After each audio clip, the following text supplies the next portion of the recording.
à tous, ravi de vous retrouver dans cette nouvelle vidéo.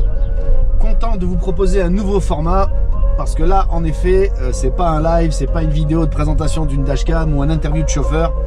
C'est moi qui va être mis à l'épreuve. Je rejoins à Orly Thibaut Mauglin de chez Hertz. Il me met à disposition une Polestar 100% électrique. Je vais la tester et c'est la première fois que je vais faire de la route avec un véhicule électrique. Vraiment, c'est la première fois. J'ai testé une Tesla sur 2 km, mais voilà, je peux pas dire que j'ai testé un véhicule électrique. Là, il va falloir que je gère moi-même mes recharges, etc. Je vous avoue que je suis un peu tendu. Je pense que c'est l'effet que ça fait de... Quand on a habitué à un gros thermique comme celui-là, diesel, et de se dire là, je vais devoir gérer la batterie, etc. Donc, je sais pas ce que ça va donner. En tout cas, je pars sur Lyon avec aller-retour et je pars faire les vidéos, la série de vidéos sur la comptabilité, la fiscalité avec Patrick Maurice de chez Dougs, plus un live le jeudi soir. Peut-être que quand vous verrez cette vidéo, ce live sera déjà passé. En tout cas, voilà, là je vais à Hertz, je récupère cette voiture et je trace sur Lyon, j'ai 450 km. Je vais voir, je vais la tester, je vais voir un peu comment fonctionne son tableau de bord, comment elle va m'indiquer à quel moment je dois faire une recharge, ou je sais que c'est assez similaire chez Tesla, mais voilà. Et je vais en profiter aussi pour examiner un peu la qualité de fabrication de ce véhicule, sa motorisation, enfin voilà. J'essaierai de faire un review le plus proche possible de la réalité. Et voilà, et je vous retrouve donc tout à l'heure avec Thibaut pour la prise en charge du véhicule. Voilà, à tout à l'heure. Bonjour Thibaut. Bonjour à tous. Ravi de te retrouver. Un plaisir, partagé. Bon, c'est le grand jour là, je récupère pour la première fois de ma vie un véhicule électrique pour aller faire 400-500 bornes. Ouais, tu m'as dit que tu étais très inquiet. Ouais, je suis pas serein à 100% quoi. On t'a mis la plus petite batterie, on te l'a chargée à zéro, comme ça tu vis toute l'expérience depuis le début. Ouais, donc voilà, condition extrême dès le départ. Condition quoi. client. Voilà, ok. C'est en une comme ça que je vais récupérer. Ouais, la tienne sera noire. Ah, super. Ah, super. Donc ces véhicules sont là en attente d'être équipés de notre technologie spécifique qui Ouais. permet aux clients d'avoir une expérience virtuelle depuis la réservation jusqu'à la conduite, où ils utiliseraient leur application Hertz pour servir de clé. Ouais. Ah. Tout est dématérialisé, depuis l'inscription, même jusqu'à la conduite et la clé virtuelle. Là, j'ai regardé moi déjà sur l'application, je peux localiser le véhicule, démarrer, trouver des bornes de recharge. Absolument. Voilà, donc c'est déjà pas mal. On essaie de mettre dans l'application tout ce dont le client a besoin, Ouais. y compris l'appel au chat sur notre support client. D'accord. Bah écoute, on va continuer, hein. On va se boire un café d'abord. Allez, c'est parti. Mais elle est belle en noir aussi. Et Hein. en noir, elle est bien. Ouais. Ouais. Bon, elle est là, elle est en charge en plus là. Chargée. Elle est chargée. Donc ça c'est des bornes petite vitesse, 22 alternatifs et 25 en continu au fond. Donc ça veut dire que en gros une batterie vide comme ça, ici sur une de ces bornes, elle se charge en combien de temps? Sur des Tesla et les Polestar, il faut compter 5 heures. 5 heures. 5 heures, mais ça marche bien sur les retours du soir. On sait que la voiture elle va rien faire le lendemain, Ouais. donc on la charge tranquille, Ouais. ça suffit largement de la nuit. On peut faire le parallèle avec l'usage domestique. Mm. À partir du moment où on a la chance d'avoir une prise de courant chez soi, sans parler d'une borne, hein, Ouais. il faut faire le complément de ce qu'on a consommé dans la journée, et la plupart du temps, dans la nuit ça passe. Ouais. Donc pas la peine de dépenser de l'énergie de dingue avec des puissances en pic, Ouais. mais quand on n'a pas le même usage, c'est-à-dire quand on doit recycler la voiture rapidement, on a cette borne rapide qui est une Alpitronic 150 kW, la même que tu trouves sur les aires d'autoroute. D'accord, ouais. Et là, ça te fait du 20 à 80 en 25 minutes. Ah ouais, donc c'est beaucoup plus rapide. Ouais. Comment je fais pour identifier moi que c'est un chargeur rapide? Quand lui planifie son itinéraire, par Ouais. défaut, il va te prendre des rapides évidemment. Bah oui, forcément. Ouais. Donc là, tu vas trouver les Allego, c'est des comme ça. Ouais. Les Electra, c'est des comme ça. Fastnet, c'est des comme ça, voire plus grosses, 2 fois plus puissantes. D'accord, parfois. ok. Il n'y a que Ionity qui ont leur modèle un peu différent, mais tout aussi efficace. Quand un client vient prendre un véhicule ici chez vous, qu'est-ce qu'il fait là? La première chose à faire, c'est commencer la location, c'est ça? Alors ça, c'est c'est le jour de la location. Ouais. Au préalable, il a fait sa première inscription. Il commence à renseigner sur Internet, nom, prénom, email, carte de crédit pour réserver sa voiture. Là, on encaisse le dépôt de garantie et la première semaine de location. Et on te demande de télécharger l'application. Dépôt de garantie, combien tu avais dit la dernière fois? Dépôt de garantie, 150 €. Ouais, voilà. Prélevé et rendu quelques jours après la restitution du véhicule. D'accord. Ensuite, tu télécharges l'application. C'est l'application qui va faire, ça va être ton point de contact unique, Ouais. que ce soit avec l'aspect contractuel, l'aspect aide avec Ouais. notre chat, Ouais. ou l'aspect voiture. Donc ta réservation aujourd'hui, Ouais. c'est celle-là. Là, profil, c'est là où tu as scanné tous tes papiers, permis de conduire, Justificatif, de quoi. domicile, carte VTC, Selfie. selfie Ouais, pour voir si c'est la même personne qui a fait ouais, la réservation qui a le compte et celle qui prend la voiture. ouais, c'est ça. Et carte d'identité. D'accord. Il n'y a que à les prendre en photo avec l'application. C'est notre Directement. équipe derrière qui va s'occuper de remplir tous les champs, vérifier si les photos ne sont pas floues. Parfait. Et faire tout le machin. On a essayé de simplifier au maximum. Mm. Et ensuite, on peut commencer la location. Voilà. Le début de la location commence par l'inspection du véhicule. D'accord. C'est l'état des lieux entrant. On va demander, tu vois, là, il y a un petit gabarit de véhicule, Ouais, une ouais, sorte je de modèle. Et l'idée, c'est de faire 6 photos périphériques du véhicule Ah ouais, ok. pour faire l'état de départ. D'accord. Donc, on appuie Ouais. L'avant. et on fait le tour de la voiture au fur et à mesure. Et il me montre en fait directement le Ouais, profil t'as- que je dois Aller avant et photographier. sortir avant. Ouais. Alors, c'est pas la peine de cadrer exactement. Hein. L'idée, c'est d'avoir un historique de l'état de départ. Là, par exemple, L'arrière, ouais. là, on peut voir que Il y a une éraflure il y là. a une ouais. éraflure à la Ouais. porte arrière. Là, on a fait l'inspection du véhicule. On peut passer, inspection terminée, à la signature du contrat. Voilà. On confirme qu'on n'a pas photographié nos pieds. Inspection, signature du contrat. Et là, on est sur le chapitre obtenir la clé virtuelle. En cliquant là-dessus, on a un dialogue entre l'application Bluetooth et le véhicule. Ils vont s'échanger les clés de sécurité. Faut être à côté du coup. Oui, il faut être à côté, c'est du Bluetooth. Mais nous, dans notre back-office, on a la possibilité d'agir sur le véhicule à distance, par la 4G, Ouais. pour notamment venir en aide aux clients s'ils ont des soucis techniques. Ouais, ouais, ouais. Et donc là, c'est fait. Donc tu as les 3 options qui apparaissent, ouvrir, fermer et autoriser le démarrage. C'est bon, je la débranche. Hein. Il faut d'abord appuyer sur Là, ici. déverrouillage. Voilà, je déverrouille. Taille du coffre, Dans les 500 litres, 500 litres. Hein. 500, 520 je crois. Et là, tu as encore un petit espace pour les câbles. D'accord. Ou pour autre chose. Donc, c'est plus petit qu'une Tesla 3, mais Tesla sur le chapitre de l'encombrement, de taille de coffre, c'est imbattable. Ça, je peux refermer. Hein. Juste pour information, Ouais. là tu as 2 éléments. Ouais.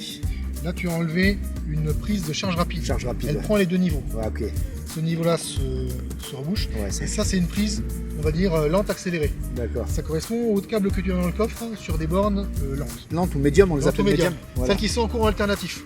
D'accord, ok. Dès que tu es en courant continu avec des grosses puissances, Ouais.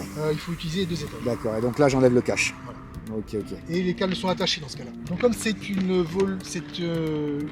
base de Volvo et une base de Volvo XC40, Ouais. l'ouverture du coffre, tu la trouves à la place de l'ouverture, enfin je veux dire, l'ouverture Capot. du capot avant, Ouais. tu le trouves à la place de l'ouverture du capot avant, Ouais, comme qui sur les voitures. ergonomiquement est pas Ouais. top top. Le jaune là. Tu chopes le jaune et tu as le coffre sur vérin avec encore un petit rangement Pas mal. qui est largement suffisant pour mettre les 2 câbles que tu as vus. Ouais. Pour les VTC par exemple, mettre leur petit bazar personnel ici, Eh ouais. c'est laisse tout le coffre pour le client. Pour client, pour les bagages clients, ouais. Alors là, il me dit 78 kWh, 170 kW. Le premier numéro, le premier nombre, Ouais. c'est la capacité de la batterie, 78 kWh. Ouais. C'est la grosse batterie de chez Polestar, il y a un plus petit modèle à 69. On est sur des batteries quand même conséquentes. Pour comparaison, une Nissan Leaf, une Renault Zoé, on Ouais. était dans les 40-50. Ouais. Aujourd'hui, toute la gamme Stellantis, les 208-2008, on est toujours sur du 50. Et après, on arrive sur des batteries grosses qui permettent d'avoir des véhicules pour faire de l'autoroute. Les Tesla, tu as des modèles qui commencent à 60 jusqu'à 100 pour les Tesla X, les Tesla Ouais. S. Et donc là, ça donnerait une autonomie de combien là? C'est 78 kW. 450 km réels Ouais. hors autoroute. Hors C'est-à-dire autoroute. que l'autoroute est bien plus consommateur puisque tu as besoin de plus d'énergie. Ouais. Ça, c'est un mécanisme physique. Ouais. C'est aussi vrai pour les essences. Ouais.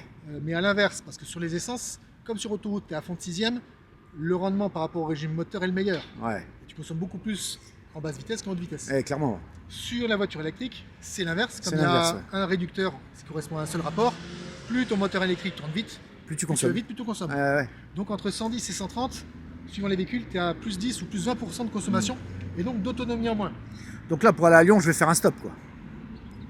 Google va nous le dire. Ouais, Google On va va lui nous le dire. demander. Et le 170 C'est la kW. puissance du moteur, venait dans les 200 et quelques chevaux. D'accord, ok. Je sais que sur la Polestar 2, on a une version qui est qu'on n'a pas ici, qui est sur du 300 kW et Ouais. ça correspond à 400 chevaux.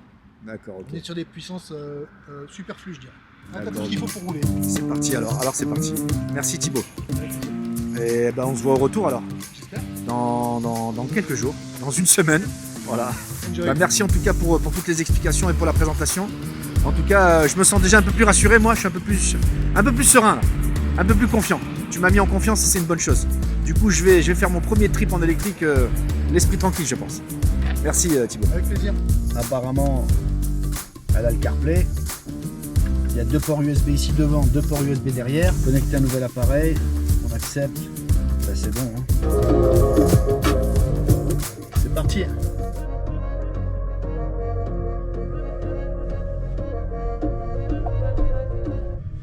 Voilà, là j'ai même pas besoin de freiner en fait, parce qu'elle est réglée sur, comment on appelle ça, frein moteur assez fort quoi.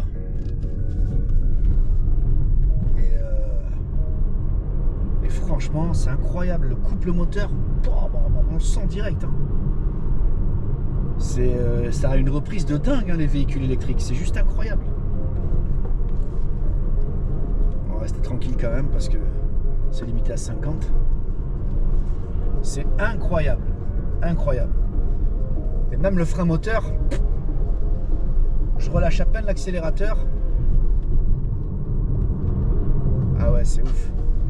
Par contre, moi, je sens que je vais consommer plus que d'autres, hein, parce que j'ai le pied un peu lourd. Voilà, j'ai même pas eu besoin de freiner là. Voilà, j'ai même pas eu besoin de freiner. La voiture, elle s'arrêtait toute seule. Et en gros, je lâche tout quoi. C'est pas comme sur un véhicule automatique thermique, si tu mets pas le pied sur le frein, elle continue d'avancer la voiture. Donc là en fait tu contrôles tout directement avec l'accélérateur quoi. Ouais, c'est un truc, on prend l'habitude assez rapidement. Hein. En fait il y a une pédale quand tu regardes bien. Après on peut très bien la régler pour se mettre en mode thermique, hein, genre comportement d'une thermique, roue libre quoi. La roue libre. Mais ça c'est chacun qui voit quoi. Alors, les réglages du siège, il y a certains mouvements qui sont électriques, comme l'avance et le recul. Par contre, l'inclinaison du dossier, là, c'est manuel. Donc, c'est un mix, en fait, de réglage électrique et manuel. Ça, c'est un peu dommage. C'est la première fois que je fais un trip en véhicule électrique. Et je suis vraiment content de découvrir ça sur une longue distance. Il va juste falloir que j'intègre les recharges. Donc, sur mon trajet de 450 km, il va falloir que... Je pense que j'irai charger quand je serai dans les 20-30%. Je ne vais pas charger avant. Ou je peux très bien utiliser le système de routage qui est proposé comme sur les Tesla, quoi.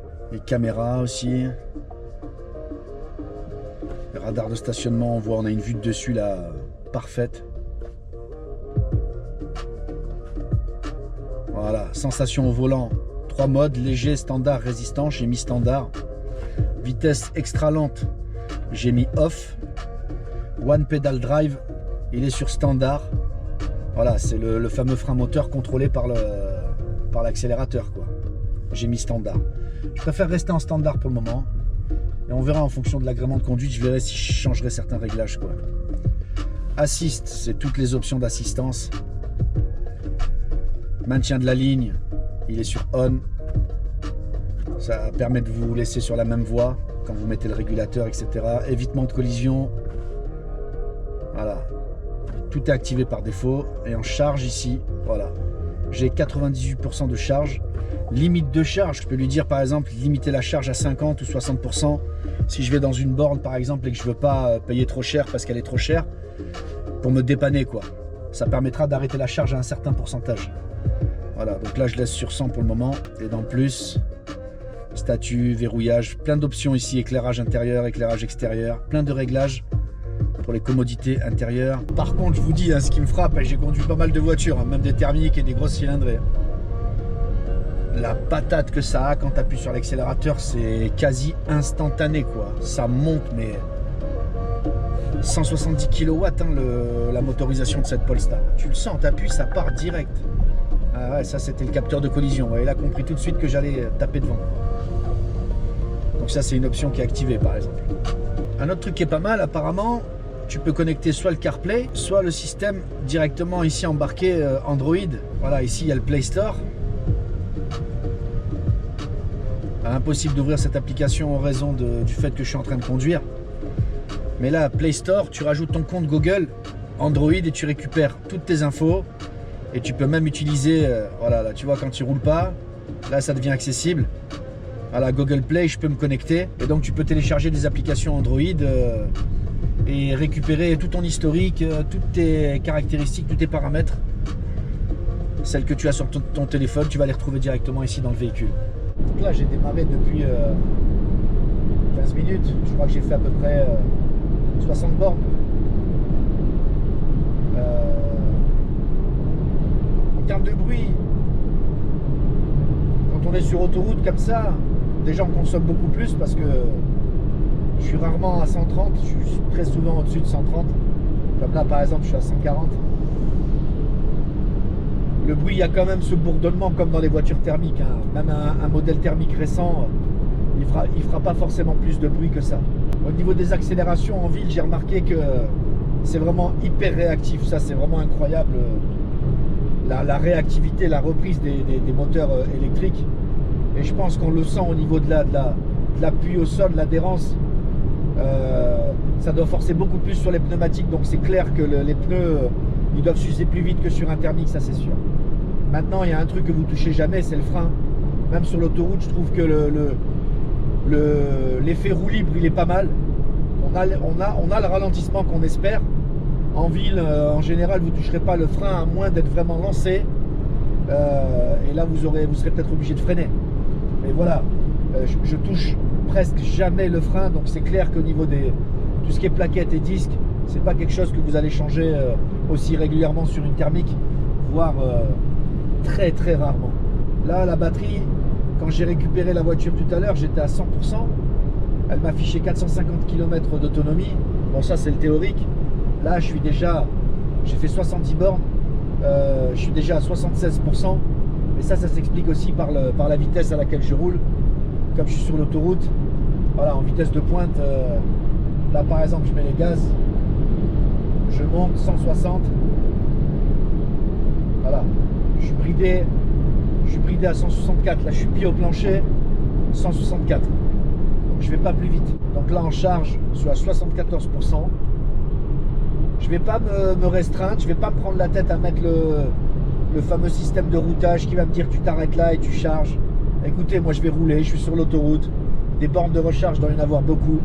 Ce que je vais faire, c'est que dès que je vais arriver à 20, entre 15 et 20%, là je vais commencer à m'inquiéter, chercher une recharge et charger. Je ne vais pas charger tant que je ne suis pas arrivé à 20 ou moins de 20%. Il n'y a pas lieu de paniquer. J'ai discuté avec Thibaut, il m'a dit t'inquiète pas, quoi, pas de stress. Donc voilà, je ne vais pas laisser le système de routage me dire à quel moment je vais m'arrêter. De toute façon, il faudra bien que je m'arrête à un moment ou à un autre pour prendre l'air et boire un café par exemple. À ce moment-là, je chargerai, quoi. Donc là, sur les 450 km de distance à parcourir, il me reste 300 km. J'ai fait 150 bornes. Et sur les 450 km d'autonomie, il me reste 42% de la batterie. Je suis parti à 100%. En fonction de ma vitesse, parce que c'est un calcul dynamique, il estime que mes 42% me permettront de faire 120 km.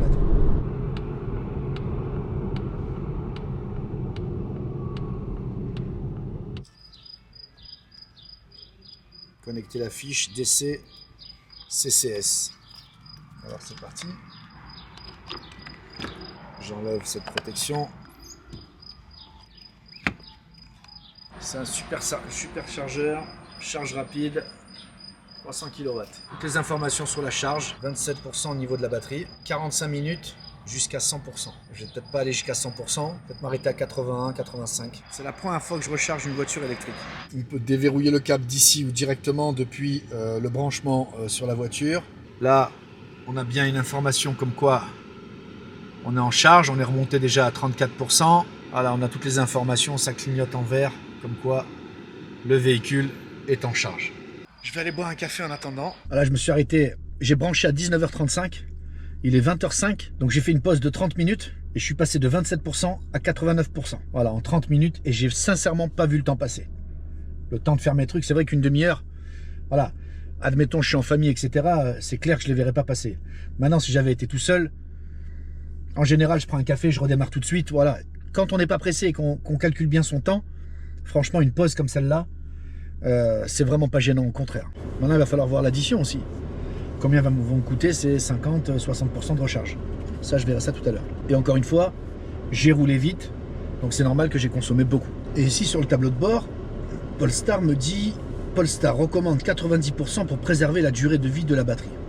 Donc je suis à 86, j'aurais pas besoin d'aller plus loin. La recharge que j'ai fait jusqu'à 89% m'annonçait sur le tableau de bord 250 km d'autonomie. Là ça fait déjà 30 km quasiment que je roule. Je suis toujours à 250 km d'autonomie. Pourquoi? Parce que j'ai réduit ma vitesse. Je roule maintenant entre 125 et 130. Alors que tout le début du trajet, j'ai roulé entre 130 et 160. Plus dans les 150 même, de moyenne. Donc là, pour compenser, vous voyez, il vient de remettre à jour encore. Il me dit 260. Donc plus je réduis ma vitesse, et plus j'augmente mon autonomie. C'est normal, c'est logique. Au final, maintenant, il me reste 244 ici, 260 en autonomie. Alors que tout à l'heure, mon autonomie était inférieure à la distance à parcourir. J'ai réduit ma vitesse, j'ai réinversé la vapeur. Donc là, si je reste en vitesse régulière comme ça, entre 125 et 130, j'arrive largement. Maintenant, je vais sûrement m'arrêter pour remettre encore 30% de batterie, quoi. Mais j'ai respecté la recommandation de charger moins de 90%. Je refais une petite recharge, j'étais à 44%, histoire d'être tranquille demain. Je me suis arrêté sur une autre borne, cette fois c'est une Shell Ionity. Par contre, celle-là, elle fait du bruit. Alors Thibaut, là on est devant les deux produits phares de chez Hertz, la Polestar 2 et la Tesla Model 3. Toi, qu'est-ce que tu peux nous dire par rapport à ces deux véhicules pour l'activité de VTC? Alors, pour rester sur l'activité du VTC, ce sont deux véhicules berlines qui semblent techniquement assez proches, mais qui ont chacun leur petit plus et leur petit moins, qui seront à considérer suivant l'idée de chacun. Par exemple, la Tesla, c'est un produit super connu, assez demandé, très en vogue. Néanmoins, moi, ce que je lui trouve par rapport à la Polestar, c'est sa ligne assez basse. C'est une voiture basse, ça joue positivement pour son efficience, sa pénétration dans l'air et donc son autonomie. Elle va être meilleure que la Polestar. En revanche, dans la vie de tous les jours, comme c'est une voiture basse, l'accès à bord est moins aisé, que ce soit pour le conducteur, qui fait ça plusieurs fois par jour, que pour les passagers. Toutes les deux, elles rentrent dans la gamme berline de chez Uber, par exemple? Oui, toutes les deux rentrent dans la gamme berline. La Polestar est un produit inconnu en France et Hertz a négocié avec Uber France qu'elle soit positionnée comme la Tesla 3 en berline. En termes d'autonomie, la Tesla 3, elle gagne un peu le match d'autonomie. Oui, absolument. Ouais. Surtout si on compare par rapport aux tailles batterie. Une Tesla 3, petite batterie, aura la même autonomie que la Polestar grande batterie. En termes de tarifs à la location pour les deux véhicules, on a positionné la Polestar plus basse puisqu'on est conscient de son manque de notoriété et de sa différence d'efficacité, notamment au niveau de l'autonomie. Ce qui fait que la Tesla 3 grande batterie propulsion, elle part à 409 € par semaine. Par semaine, ça inclut l'assurance, l'assistance, le remplacement des pneus en cas d'usure, le véhicule de remplacement suivant les disponibilités. C'est un pack tout prévu. D'accord. 409 €, grande batterie, la même en petite batterie, 10 € de moins, 399. La Polestar grande batterie, un peu moins, 375. Et on a une Polestar d'entrée de gamme avec une batterie 60 kWh qui permet en la région parisienne quand même de faire 350 km par jour à 365 €. Tous ces véhicules sont électriques, donc éligibles à l'aide Plan pour la mobilité électrique de Uber qui permet de déduire 50 € hors taxe. Par semaine. Par semaine. Ça veut dire 60 € TTC. Parce que les prix que je vous ai annoncés de 365 à 409, c'est TTC. Donc on enlève 60. D'accord, ok. Ça veut dire que la moins chère des Polestar, petite batterie à 365, ça fait 305 € TTC par semaine si on bénéficie de cette réduction. Si on devait comparer là les coffres avant. Les coffres avant, c'est comme les coffres arrière et la technique générale. On est toujours un petit peu en dessous avec la Polestar, 10%. En termes de volume? En termes de volume, notamment c'est du fait que la Polestar a été étudiée par Volvo sur une base de thermique. Donc on est multi-énergie, c'est un peu ce qu'on retrouve chez Peugeot. La Tesla elle est spécifique électrique, donc l'optimisation est maximum. Donc le coffre avant existe, il est largement suffisant pour mettre deux câbles et un petit bagage. Il est de taille inférieure à la Tesla 3. D'accord. Et pour le coffre arrière, moi j'ai remarqué quand même que le pare-brise bloque un peu la partie supérieure du coffre. Oui. Mais en termes de volume, il est plus grand. En termes de volume, il est presque 100 litres plus grand. D'accord. 540 litres pour la Tesla, 440 pour la Polestar. Ah ouais. Mais après, il y a l'habitabilité, comme tu le dis. Exactement. C'est-à-dire que sur la Tesla, on a une malle arrière qui ne permet pas d'avoir un grand dégagement. Donc l'entrée, la taille de l'entrée des bagages en hauteur est très limitée. Ouais. Il faut aller chercher les volumes loin en profondeur. Sur la Polestar, on a un haillon. Voilà. Les haillons en Europe et en particulier en France, sur les berlines, c'est toujours très recherché pour leur abattabilité. Exact. Et de plus, sur la Polestar, du fait du haillon, on va bénéficier de banquettes rabattables de tiers 1 tiers et d'une trappe à ski. D'accord. Donc ça permet une grande modularité. Ok. Les deux véhicules ont également un sous-coffre qui doit être intégré dans les chiffres que j'ai énoncés. Ouais. Et là, de la même façon, le sous-coffre de la Polestar est aussi un peu plus petit que celui de la Tesla. D'accord. Mais de toute façon, très raisonnable pour cette gamme de véhicules. Au niveau de la banquette arrière pour les passagers, j'ai vu que sur la Polestar, il y a ce que tu m'avais expliqué, la bosse pour la transmission Ouais. là. Il n'y a pas dans la tunnel Tesla. de transmission. Le tunnel de transmission. Encore une fois, parce que la plateforme, le sous-bassement, la partie emboutie de caisse est issue d'une XC40 D'accord. qui est prévue pour être thermique et 4x4. Pour faire passer l'arbre de Voilà, transmission. donc pour optimiser les coûts, ils ont laissé cette bosse qui ne sert strictement à rien qu'à embêter tout le monde. D'accord. A l'inverse, chez Tesla, on a du 100% électrique avec maximisation des volumes et un plancher plat, comme devraient être tous les véhicules électriques. À relativiser parce que ça n'est embêtant que quand tu as troisième passager. En termes de consommation, est-ce qu'on peut faire des comparatifs de consommation comme pour des moteurs thermiques par exemple? Tu sais, quand on dit 6 litres au 100, Ouais. 7 litres au 100, comment elle se distingue? On peut tout à fait comparer, il faut juste changer d'unité. Ouais. Et c'est des unités auxquelles on n'a pas l'habitude. C'est du kilowattheure au 100. Kilowattheure au 100 km Voilà. au lieu de litres au 100 km. Sur la Tesla, on a la référence du marché, tout véhicule électrique confondu, parce que c'est juste la référence. D'accord. On va dire 15 kWh au 100 km, c'est une grosse moyenne à peu près tous les cas. C'est ça, c'est ce qu'on ressort, ouais. Sur la Tesla 3, quand on est à 15, on est bon. Évidemment, on peut faire beaucoup mieux dans certains cas privilégiés. On peut descendre à 10, à 11, La c'est vitesse, possible. tout ça, ouais. Et on peut, sur l'autoroute, aller plus. Mais bon, 15, c'est bien. En dessous de 15, vous êtes un bon éco-producteur. Sur la Polestar, on sera à plus, 10-15% plus, parce que l'aéro n'est pas la même, surtout pénalisant à haute vitesse. Ouais. Mais la voiture est plus lourde, les trains roulants ne sont pas les mêmes, on va être plutôt dans les 17-18, ce qui reste quand même très raisonnable. Hein. D'accord. On a des véhicules électriques mal conçus, je ne citerai pas les marques, mais Ouais. on peut monter à 20 et 20 c'est vraiment très mauvais. Sur Polestar, on reste dans des moyennes correctes. La reine, c'est Tesla, depuis le début. Les conditions de souscription pour prendre un de vos véhicules. Alors pour les souscriptions, on a voulu faire une offre la plus accessible possible en cassant le maximum de barrières.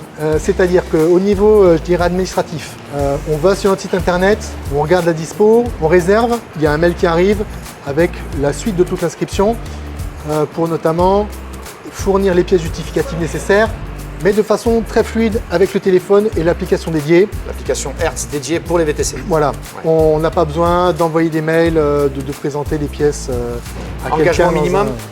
L'engagement minimum, il est d'une semaine. semaine. On a une offre à la semaine, on veut quelque chose de très flexible dans le temps. Tant que le système voit que le véhicule n'est pas réservé pour quelqu'un d'autre, il vous permettra via l'application De prolonger.